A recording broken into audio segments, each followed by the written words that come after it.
Round three for Democrats 2020. Fiery one at times. Want to bring in our A-team watching it carefully last night. He is Juan Williams, Fox News political analyst, co-host of The Five. She is Lisa Booth, senior fellow independent women's voice and a Fox News contributor. And James Freeman, assistant editor, Wall Street Journal editorial page. Hello to you three. Good morning. Good morning. Guys. Why don't we start winners and losers? And why don't we start with ladies first? Who's your winner? Who's your loser? So I picked Senator Elizabeth Warren as my winner, not because I think she had any incredible standout moment, just because she's been consistently good in the debates. And I think that has benefited her because if you look at polling with CBS and YouGov, she's had a 16-point leap in those who view her as electable in potentially beating Donald Trump.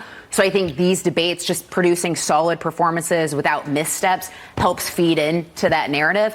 And then as my loser, I picked Julian Castro because I think that exchange with Biden is going to leave a bad taste in Democratic primary voters' mouths. So I don't necessarily know if that was the best move. He didn't really explain why he should be elected. He kind of seemed to, take more time taking swipes at Joe Biden. I don't really know if they were that effective, to be honest. Juan? I don't think there's much doubt Joe Biden came out of this unscathed. In fact, I think he came out stronger.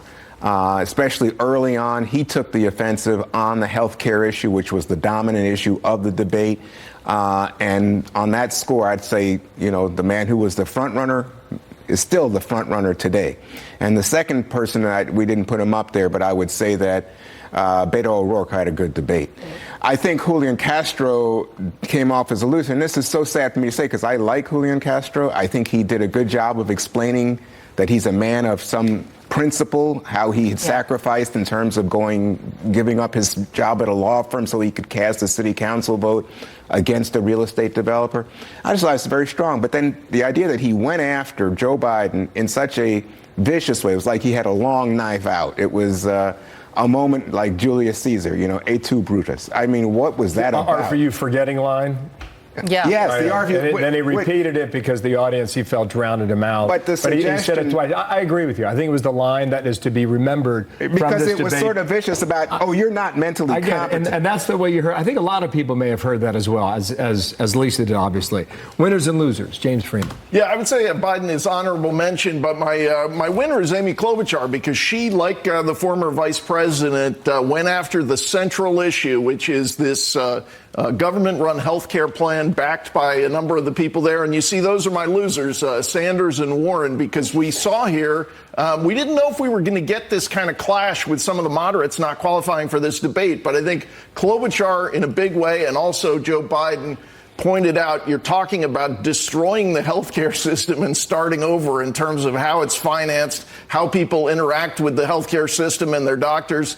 Biden talked about the costs. She talked about health plans going away. I think that's the issue.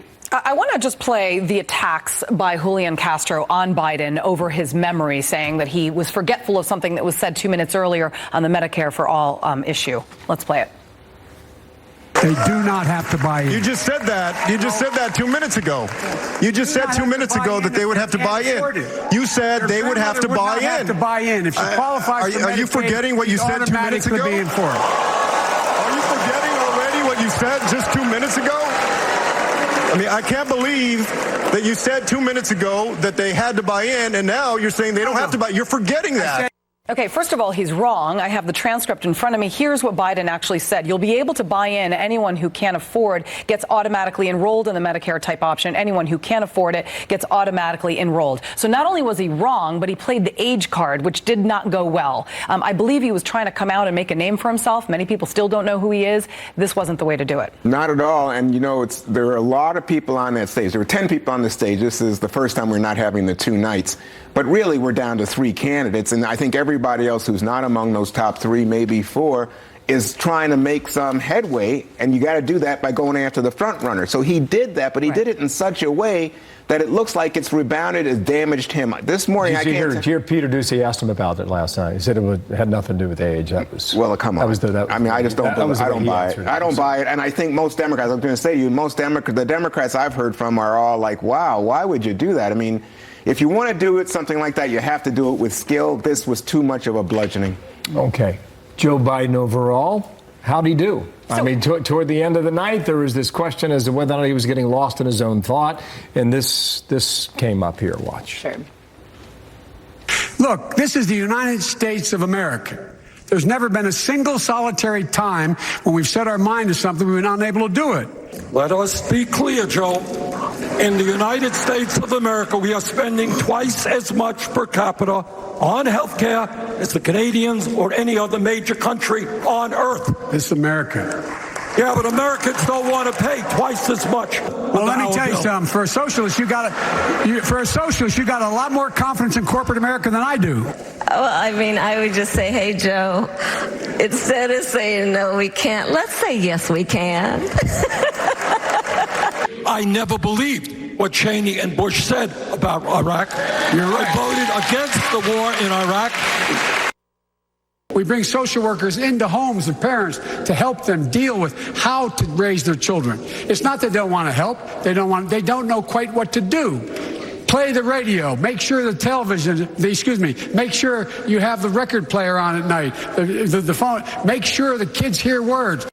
It went from there. Go ahead, Lisa, you were saying. Well, so I think David Axelrod made this point after the last debate. Like, the good news is this is the best he can do. The bad news is this is the best he can do. I think that continues to be consistent with Joe Biden. Look, Joe Biden is not objectively a strong candidate. I think most people would recognize that. I think what has been underestimated, including from myself, is just that built-in support from his time of serving alongside President Obama, particularly with African-American voters. And if you look at African-American voters in the Democratic primary, make up about 25% of the electorate, 60% when you look at some, states like South Carolina. I think a challenge for Joe Biden is his campaign has seemingly tried to, reduce the importance of early states like New Hampshire and Iowa in saying, look, South Carolina is going to be our linchpin for victory. However, you can go back to 1976, and Democrats have only elected one nominee who didn't win Iowa or New Hampshire. So I don't think you can underestimate the critical importance of those two first caucus and primary with Iowa and New Hampshire as well. Point taken, James.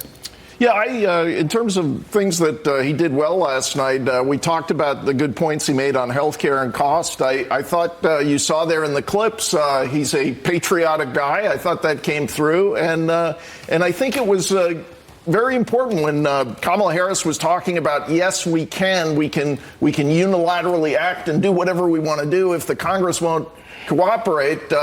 Mr. Biden's response was, let's be constitutional. We have a constitution. That's a nice point that is kind of foundational, but you haven't been hearing a lot from this group of candidates. So I think this morning everybody's still hooked up on the record player. He went straight past the 8-track.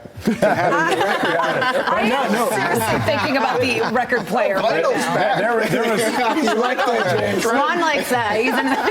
there was another moment here, how your government can make you rich again. Yeah. Andrew Yang's Turned onto into an that. Oprah show. Here we go. You get $1,000. Soundbite number 9. Here we go. Watch. If you believe that you can solve your own problems better than any politician, go to yang2020.com and tell us how $1,000 a month will help you do just that. This is how we will get our country working for us again, the American people. Mayor Pete Buttigieg.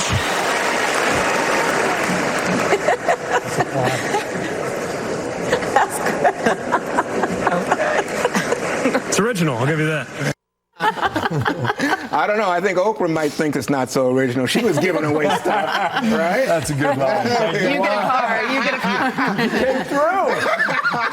Yeah, no pressure. Thank you, sir. Thank you, Lisa. Thanks, guys. Thank you, James. Guys, have a great weekend. Appreciate it. Okay.